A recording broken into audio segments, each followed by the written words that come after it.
أعوذ بالله من الشيطان اللعين الرجيم بسم الله الرحمن الرحيم وبه نستعين ثم الصلاة والسلام على أشرف الأنبياء والمرسلين الرسول المسدد المصطفى الأمجد أبي القاسم محمد اللهم صل على محمد وآل محمد وعلى آله الطيبين الطاهرين المعصومين لا سيما بقية الله في الأرضين أرواحنا له فداء.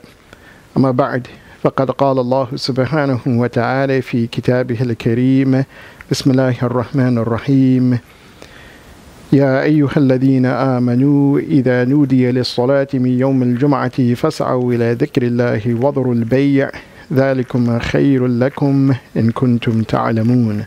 صدق الله العلي العظيم. Assalamu alaikum wa rahmatullahi wa barakatuh and Jummah Mubarak.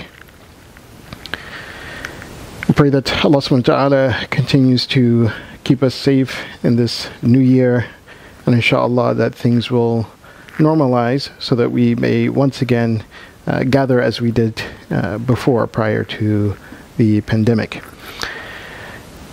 We will continue our discussion on Tarbiyah al-Islamiyya, on Islamic development, cultivation, and rearing. As we've spoken thus far, that this idea or concept of Tarbiyah al-Islamiyya, or Tarbiyah in itself, is something of grave importance, so much so that the Prophet of Allah sallallahu alaihi wasallam, he himself received a Tarbiyah, but of course from Allah subhanahu wa ta'ala. And when we begin to think about cultivating, rearing, upbringing of our next generation, it actually begins before birth itself. And then throughout the process of birth, as we've established in our previous talks on Tarbiyah. And finally, in our last discussion, we spoke about the responsibility that the parents have, the walaya, the guardianship, and the types of walaya that they have. So they bear that responsibility, even though, as the famous hadith goes, is that the child from birth to the age of 7, according to some riwayat, 6 according to others, they are the Sayyidul Bayt. They are the masters of the house. But that mastership is only with regards to their connection, or they have, as we said, wila, that they are connected to Allah subhanahu wa ta'ala in their innocence.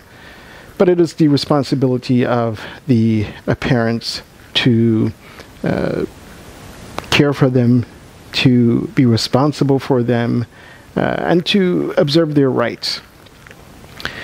The hadith that we were discussing, or the two hadith that we were discussing, one from the Prophet of Allah sallallahu alaihi wasallam, where he said that the child for 7 years is Sayyid, and for another 7 years he is Abd, so he's a master, and then he's a servant, meaning, and then for another 7 years they are you could say wazir, they're ministers. And if we couple that with the hadith of Imam Sadiq alayhi wasallam, we can precisely understand the stages that the Prophet is talking about. So Imam Sadiq alayhi wasallam, in his hadith, he used a different type of language whereby he's speaking about the action of the parents, what their responsibility is and what their duty is. The Prophet is more or less speaking from the perspective of the child, that they are their master, they are the Sayyid, they have this great deal of freedom and no responsibility for those 7 years, and then they begin to come into responsibilities, and that's why they are abd, they are servants, and that responsibility then becomes greater upon them, and this is why they are now wazir, they are ambassadors, they are administrators. Whereas Imam Sadiq alayhi salatu, he's speaking from the point of view or the perspective of the parents, where the Imam, he says, احمل سبيك حتى يأتي عليه 6 سنين. So carry your children.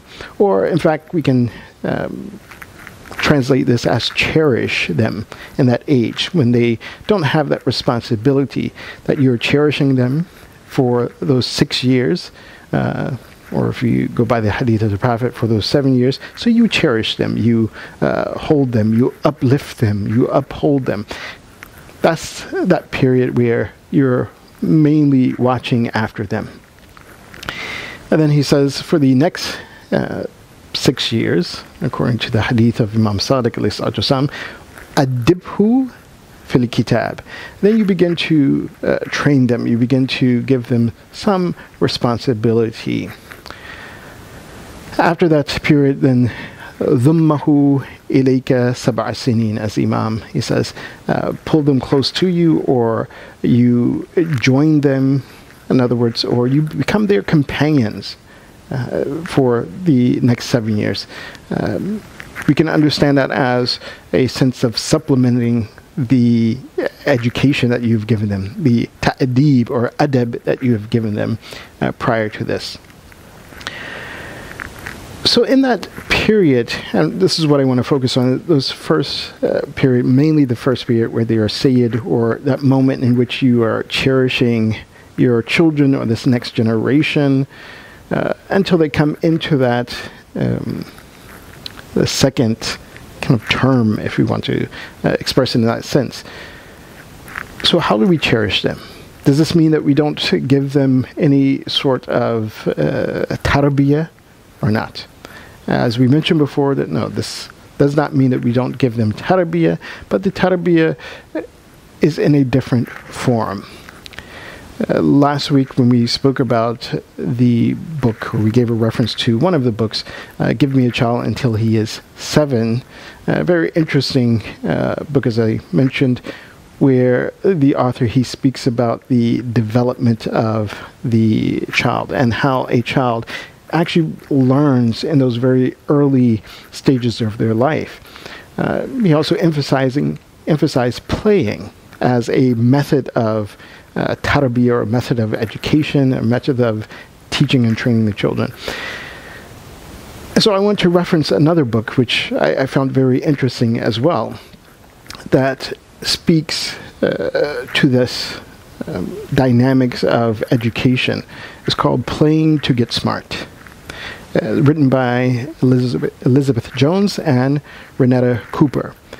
So they focus on again, child education in those very early stages of life, from birth up until 8 years of old, until the child is 8.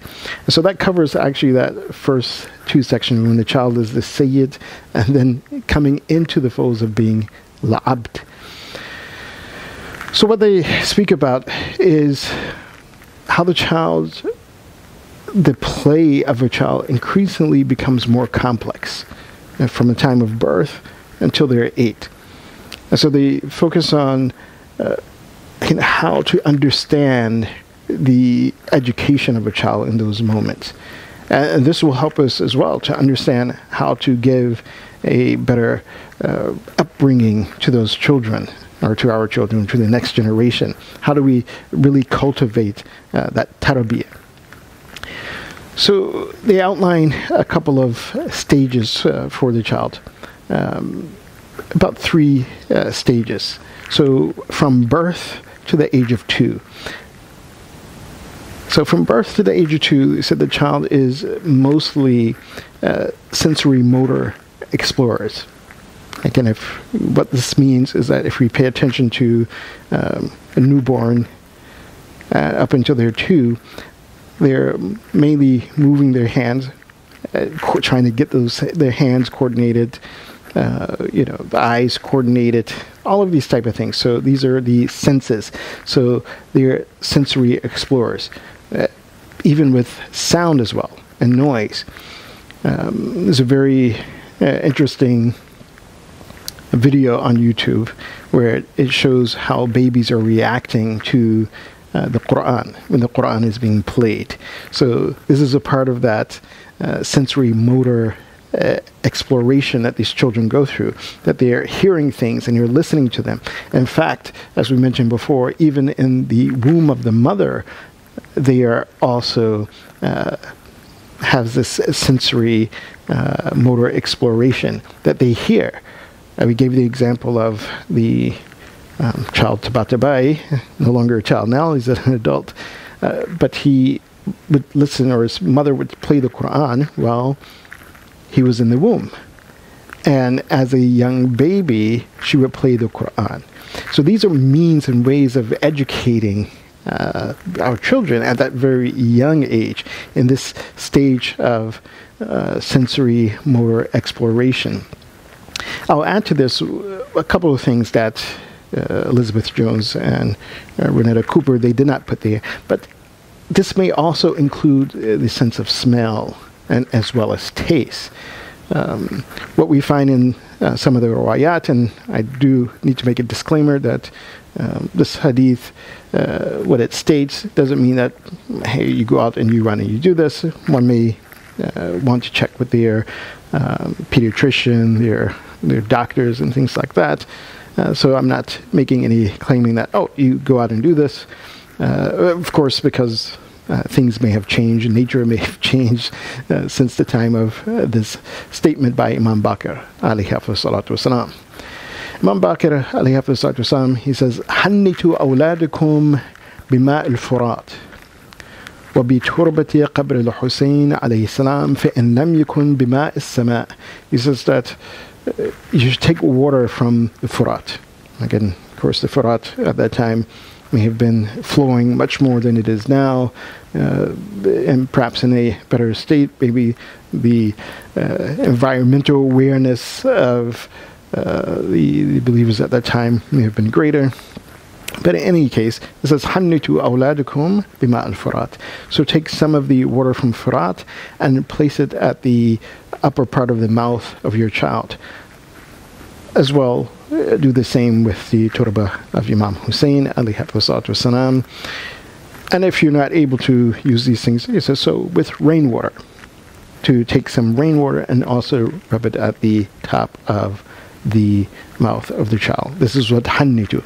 So this also is something that affects the tarbiyah of the child. We find it also in some of the other riwayat as well, where it says to do these things. Some riwayat say to do it with honey, just a little bit of honey.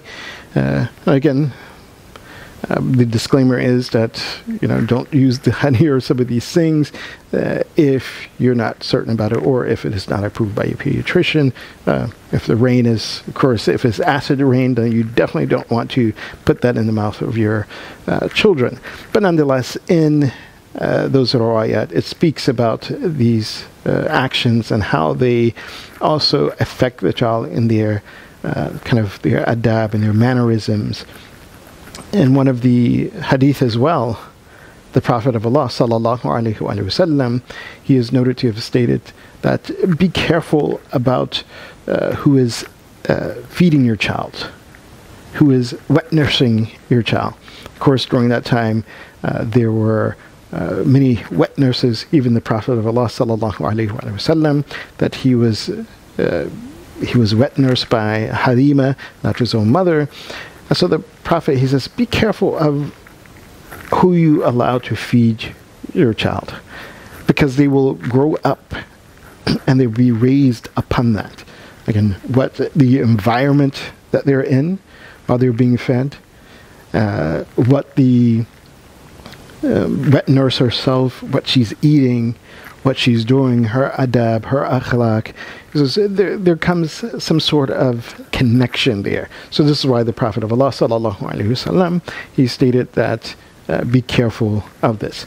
So this is the education or the tarbiyah in the age range from birth to 2 years old. And so they're still in this period of where the Prophet of Allah sallallahu alaihi wasallam, he states that they are Sayyid al-Bayt, or as Imam Sadiq alayhi salatu wasalam, he says, ihmilhum, cherish them in this moment. So how we can cherish them, if we summarize in that particular stage, is to make sure that they're in a good environment. Make sure that they are being fed, and even the mother is being fed, those things which are going to have a positive effect on the child, the environment, their akhlaq, the sounds that are going on around them. If the Quran and dua is playing around them. The next stage that is pointed out in this book, Play to Get Smart, is from the age of 3 years old to 5 years old. And in this age, Elizabeth Jones, she identifies, she says, well, at this point, the child is beginning to acquire logical knowledge. Meaning that they begin to connect things, or make connections between things, and connection between people. Of course, this may begin a little bit before that. A child at 2 years old begins to know, or actually even before that, knows who their mother is, and perhaps begins to know who their father is. They begin to associate sounds with people or with things, mommy, daddy, and different things that their parents may show them. Some parents, again, they begin to show their children different toys or different things, and they begin to associate the names of those things, meaning the words along with those things. So this is what is classified as beginning to acquire logical knowledge. They are expanding at this point. And in this type of expansion, we can see one of the recommendations of the Prophet of Allah sallallahu alaihi wasallam, that it may be also applicable at this stage. Imam Ali alayhi salatu wasalam, he narrated from Rasulullah sallallahu alaihi wasallam, stating that the Prophet of Allah, he said, "Allimu awladakum as-sabaha war-rimaya." The Prophet, he says, teach your children how to swim, and teach them how to shoot arrows. So when we examine this particular age, from the age of 3 to 5, some experts, they say that it is essential to begin to teach your children how to swim at the age of 4. They say 4 and above. And in fact, the American Academy, the American Academy of Pediatrics, this is what they say, that swimming begins, and of course some people have started before this, is possible. Not saying it is not possible, it is possible, but they recommend, they say, at the age of 4 and above, to begin to teach them. They're beginning to, again, learn those logical things, associate perhaps kicking the feet and moving the arms with moving forward in water. At this stage as well, what we see from one of the prior hadith that I mentioned, where Imam Bakr alayhi salatu wasalam, and as well as Imam Sadiq alayhi salatu wasalam, mentioned that they teach their children prayer at the age of 5. They begin to teach them at the age of 5 how to pray, or the method of prayer, or begin to show them this prayer. And they recommended that everyone else do it at the age of 7. One of the things also that we find in the riwayat of Ahlul Bayt alayhim salatu wasalam, that connects to this tarbiyah, where the Imams alayhim salatu wasalam said that they taught their children just simply to wash your face. They wash their face and they wash their hands. And this is prior to teaching them the wudu, actually. And so when we look at this aspect of tarbiyah, that how they're training and the basics of things, perhaps as they are teaching prayer, knowing that, okay, at this age of 5, it's not obligatory upon them. There is no need to go through all of the details of the prayer, just like we see that the Imams, they stated that we teach them to wash their face and wash their hands. Not to go through all of the aspects of the wudu, those things which are obligatory, those things which are mustahab, likewise in the salat as well. And of course, the Imams and the Ahlul Bayt, the Ma'sumin, alayhim salatu wasalam, they are exceptional in their understanding.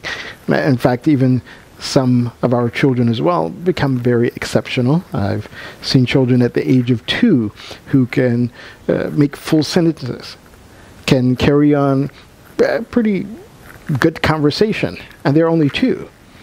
But these are some of the exceptions. Nonetheless, as we see from the recommendation of Ahlul Bayt alayhim salatu wasalam, and in the manner in which they begin to teach just the very basic concept of wudu, wash your face and wash your hands, not even doing the wiping of the head or wiping of the feet, wash your face, wash your hand, and they would show their young ones towards the prayer. They would show them. So with this understanding, one of the things that we have to keep in mind, and we have to perhaps make adjustments in our Sunday school or weekend school curriculum, whichever one we call it, and see that at what age are we teaching our children the prayer, the wudu, because I've seen at some point that in the stage that before the child is baligh, before the child reaches to the age where they are responsible for making the prayer, making the wudu, that they're being taught the details of the wudu and the details of the salah. Even in some cases, what is wajib and what's the mustahab of wudu, what's the wajib and mustahab of salah.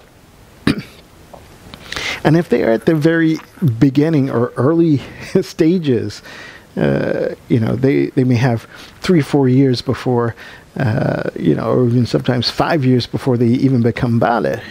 This is not the point in teaching them all of these fine details of salat, all of the fine details of wudu.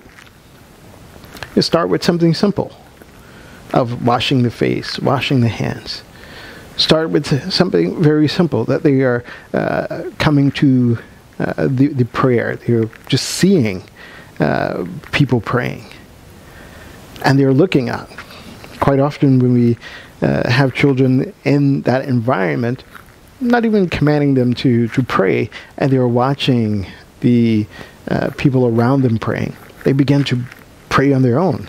They begin to make the motions of prayer. I've seen this so many times from very young children, where they'll stand up, and sometimes they may not be saying the Allahu Akbar very clearly, but they're saying something, Allah, and they go into ruku or make the type of sajda.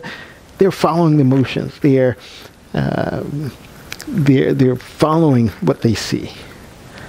So at that particular age where they're young, can teach them the peripherals of that and slowly build up. Because as this idea and this concept of early childhood education, and especially playing to get smart, it is a gradual thing. The children are gradually learning. The children are gradually embracing different ideas and different concepts. Their understanding is becoming better over time. So we don't want to bombard them with too much that they begin to reject those things. And this has happened, and I've seen this as well, that the children have been bombarded with so much that when they become older, then they just lose interest in it. So that period of play where they are sayyid, or you are cherishing them, again, make it something that is palatable, something that is fun for them, something that, again, it sparks their curiosity. Especially when they reach to this next stage, the third stage that is mentioned in this book, Playing to Get Smart, is from the age of 6 years old to 8 years old. It said in this stage, the child begins to be purposeful investigators. Again, their curiosity is awakened. They begin to explore things. They begin to not only simply make simple connections between things. It's a moment where you can start to challenge them to think critically.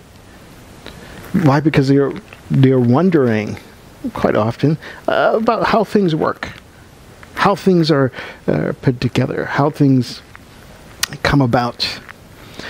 At this age as well, they begin to draw and to begin to write.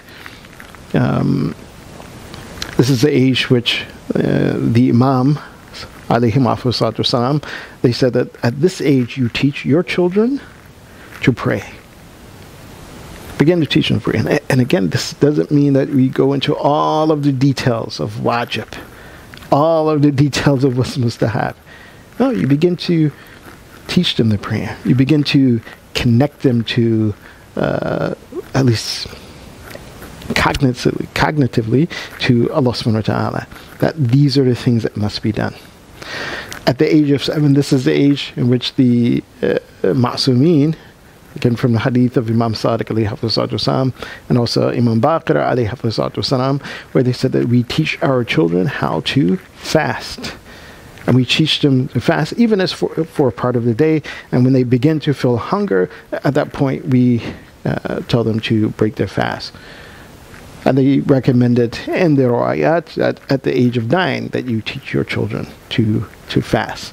Again, part of the day, half of a day, or until the point that they begin to get hungry. At that point you break them away from that fasting. Again, you gradually bring them into this age of taklif. Gradually bring them into taklif. To bear the responsibilities that they will bear when, again, the angels will begin to write their deeds. So it's not a, all at once, but it is a gradual stage, a progression. One that we should definitely keep in mind, this idea and this concept of playing. And so we have to understand, at least in these early stages, how can we make that tarbiyah, that education, how can we make it fun for them? At one stage, simply listen to the Quran. Another point, you begin to, again, just teach them ideas or teach them concepts. Read stories to your children. The stories of the Quran, the stories of the prophets, the stories of the Imams. And children's stories. And mashallah, I think there's good work definitely being done by some of our community members. Kiss the Kids is also doing a lot of the children's books. Very good job they're doing. Again, I recommend that these are the type of things that need to be read to our children. Read them at bedtime. Read them during the daytime. Get the stories which are appropriate or age appropriate for those children, and they are educating you're training them in a way, in a fashion that is fun for them. One of the things as well that we find within the hadith of Ahlul Bayt alayhim wasallam, which is, I think, very good for this particular age, or this particular stage of development, from the age of 6 to 8, where we have a hadith, and I think it goes back to Imam Ali alayhi one to the Prophet as well. It says, "Allimu sibyanakum al-awma wal-farasa." So teach your children navigation, how to navigate, and teach them how to ride a horse. So al-awma has a few meanings. One means how to ride a camel. Another meaning of that is how to actually sail a boat. Another meaning is simply how to navigate, how to, again, to understand, okay, north, south, east, west, how to even in our day and age, if you want to apply it to something modern, okay, how to ride a bike, or something that, they are, again, understanding not only how things work, how to, again, expand their scope of exploration, expand their scope of activities. In fact, when we look at this idea of farasa means to ride a horse. One very interesting article that I read before is that children, even from as young as from 2 years old to 5 years old, you can begin to train them how to ride a horse. In fact, not a horse, but a pony. And this is someone who had a horse farm themselves, and they train children how to ride horses. But from their expert experience or advice, they said that from the age of 6 or 7, so this is a prime time to teach your children how to ride a horse, if you're going to teach them horseback riding. So because at that age, they are physically and mentally ready. So because it's riding a horse takes physical readiness and also mental readiness to ride the horse, to interact with this horse and tell the horse or guide the horse where you want to go. But she says before that, you let them deal with ponies. So in any case, at this particular age, and this is the age where from 6 to 8, according to the book of Elizabeth Jones, Playing to Get Smart, again, there's a transition here out of this state of being the Sayyid into the point of being al-Abd, out of this stage of simply you are cherishing your children, according to the hadith of Imam Sadiq alayhi salam, to the point that, again, you're beginning to give them ta'adib, you're beginning to educate them for the Quran, in the Quran. So that's a transition period, and in this transition period, we need to understand that they are at a stage that they are becoming more aware, more alert of things, wanting to understand things more. And so we should take advantage of that moment to really educate them. Inshallah, in our next lecture, we will speak about this period from the time that they are the abd, as the Prophet of Allah sallallahu alaihi wasallam, he states, or that point in which Imam Sadiq, he calls it a period of ta'adib for the Quran, to educate the children in the Quran, especially looking at it from that perspective where Elizabeth Jones, she writes that this is a point where they are investigators. There's purposeful investigation. So therefore, as we begin to educate them and to cultivate them, then we need to, again, match their understanding, match their level of query, and also encourage them to ask questions. Encourage them and cultivate their curiosity and their creativity.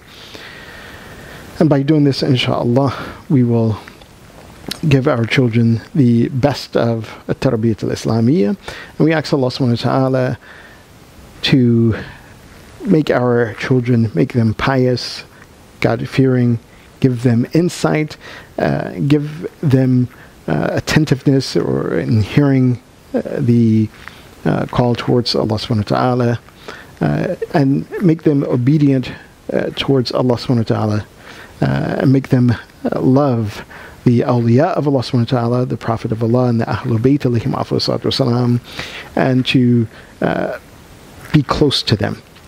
We ask Allah subhanahu wa ta'ala for this. Bismillahir Rahmanir Rahim. Allahumma ja'alhum, Allahumma ja'al awladina abraran atqiya busara sami'in muti'in lak wa li awliyaika muhibbina munasihin بحق محمد وآله الطاهرين. And we ask Allah subhanahu wa ta'ala to forgive our sins, to cover our shortcomings, to grant us our needs, to cure those who are ill among our friends and family members. We ask Allah subhanahu wa ta'ala to have mercy upon our deceased ones.